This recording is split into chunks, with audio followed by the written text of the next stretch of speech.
being profiled. What can you tell them? How can you prepare them for that?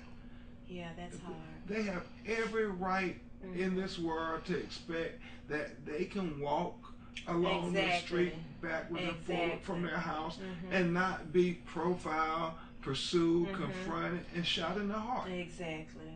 You have a basic right to believe that as Americans that we can walk this space just like anybody else. Right. He had every legal right, as the police concluded, to be where he was at. He did. And you know, that's what I love about this whole thing. You know, it hurts, I mean, so deeply, because you know he was a young son. He was someone's son, but you know his parents gave him to us. They gave us the ability to love, and we took ownership like that was our son, you know. And that's what I loved about the whole thing. I thought the slogan that the young people put out there, that I am Trayvon, was so profound, because it really took on a life of its own, and it said to the world, what's the difference between Trayvon and me? Yes. Little black and little brown boys, little black and little brown children everywhere. And then it really became big when you had our white brothers and sisters saying the same thing. I'm Trayvon, because anybody can be profiled or prejudged, and we're saying that's not right under any circumstances. We are all children of God, and we all have a right to be given the benefit of the doubt, to be given the notion that I don't want to just think the worst of you when I see you. Because what kind of world would that be if we just looked at everybody and we thought the worst of everybody? Right.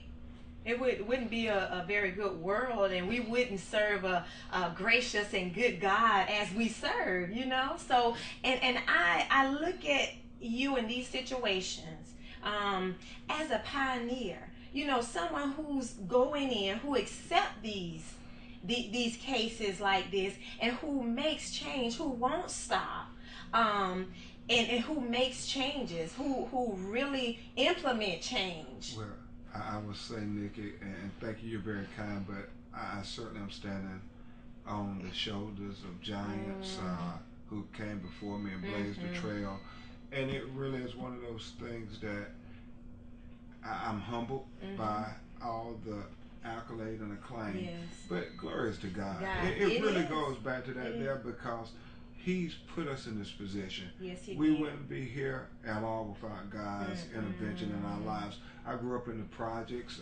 My mother worked herself, 2 jobs raising her boys, and you know, it's God who defied all those statistics. It's God who gave us the conviction and the passion to go out and try to be the best we can be every time we step in that courtroom to fight for justice. And certainly to say that you have to have passion, and you have to believe when the odds are just overwhelming that with God's help, you know, you can win. You can win. And that's what you have to believe. With God's help, you get justice for the Trayvon Martins. You get justice for Martin the Andersons in the boot camp case. You get justice. We're representing these 8 black women who got arrested over in Madison County, Florida, for helping people register to vote. Now, everybody says, y'all gonna waste your money, your time and stuff, but you say, well, why we got the blessings if we're not gonna 9 where those women over in Port St. Joe, Florida, got sold wetland to build their houses that they worked their whole life to get the American dream. And then you say, if I don't go help that case, if I don't take that case, shame on me. You know, and I think that's why God continues to bless us. When you try to do good, you can't outgive God. Exactly. And you know, oh my God, I can't believe you just said that, because that was I woke up with that on my mind this morning. I just put it on Twitter and Facebook, because that was just, I just felt that, you know, you just cannot outgive God. And that's why He can trust you. And that's why the blessings continue to come. And He's using you in such a mighty way. And that is, and I'm honored just to see here and talk to you today. And Nikki, He's using all of us. He's using you to communicate with the world, and He has a special mission for all of us. We have to find out what His plan is for us and what to do. I will tell you, when I speak to young people a lot, I tell them the story of Beethoven and how he lost his ability to hear, and he said, God, how can you do this to me? But what he didn't understand was he had a plan, but the master had a plan. And because of the master's plan, we all know who Beethoven is. Yes. And he followed his plan. We wouldn't know who he was. My God. And so, you know, you never ever know what God has in store for you. That's true. That's true. Oh my God. I'm just, I'm just honored because even under all of that, we see Attorney Crump, we see, and like you said, you have all these accolades, but you know who is the source of your foundation. You know it's only God, and it's through and by God that you can do all the things that you do. Yeah. I really appreciate that, and we can see that. We can see the God in you.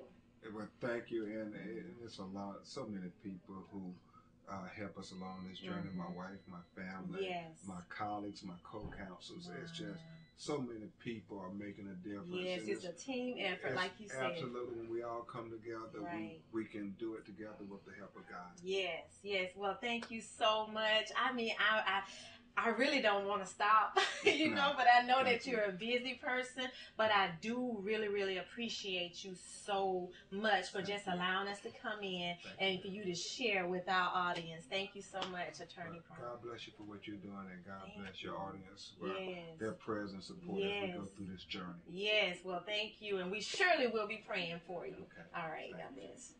I cannot thank Attorney Crump for enough for allowing us to come in and for him to share that word, the word that God has instilled on the inside of him, and the reason why he can do the things that he do. I mean, it was such a blessing, and I hope that you guys were blessed beyond measure. I mean, kids, watch it. Listen to this awesome man of God. I mean, he has truly blessed and touched our souls on today, so we want to thank y'all for joining us. And until next week, this is Nicky Yarborough with the Life in the Now Ministries. God bless.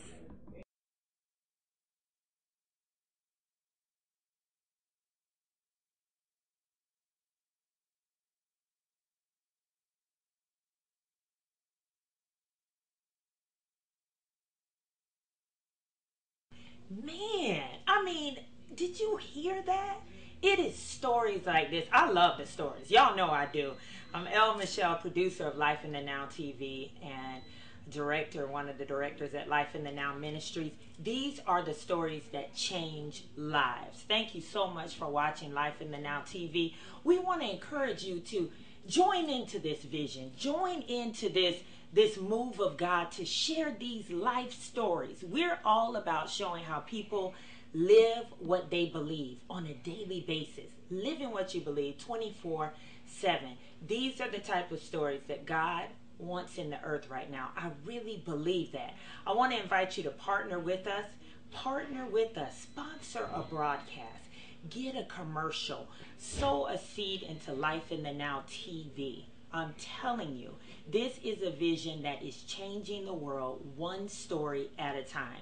You can go to our website, nowismytime.org, make your donations there, or you can call us at the number that's on your screen. I'm telling you, today is the day to partner in with something that's way greater than yourself to make a difference worldwide. Partner with us today.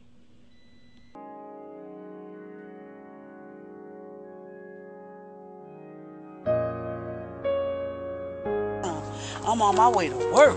Oh my God. On my way to work.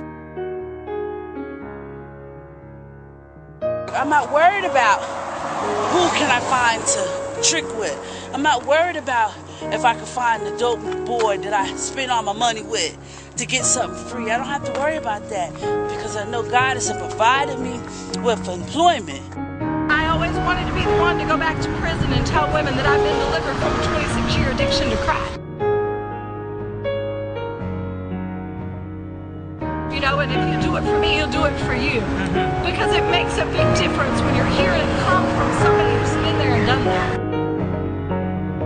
I just relaunched my ministry here in Tallahassee, and I was asked to volunteer at the prison. As soon as I went in, I didn't see what I expected to see. I saw a mother, I saw a sister, I saw grandmothers, I saw the family unit. We need a whole lot of volunteers. There's a lot of people who have family that are in there and they want to help, but they don't know how. And this is an opportunity for everybody to pitch in and come together and help once they are released, to help them get back on their feet.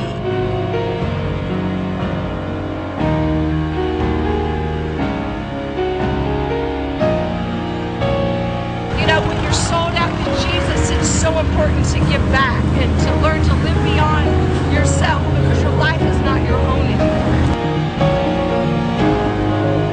I don't have it together at all, because if it's left up to Gabby, I'd be like, this is it, because this is the longest I ever been clean, you know? If it's left up to Gabby, she'll just be like, look, I need to go and, you know, relax. I need something to, but I'm doing God's will right now, so it's not about Gabby.